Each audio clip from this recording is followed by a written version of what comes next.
फिलिस्तीनियों ने मार गिराया Israeli drone.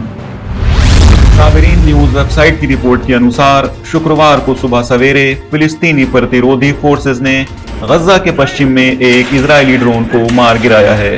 Shahab news agency का कहना है कि बैतलाहिया के इलाके में प्रतिरोधी लड़ाकों ने इस ड्रोन को निशाना बनाया है। इजरायली ड्रोन विमान की बमबारी में फिलिस्तीनियों को पहुंचने वाले जानी और माली नुकसान की तुरंत रूप से विस्तृत जानकारी प्राप्त नहीं हो सकी है।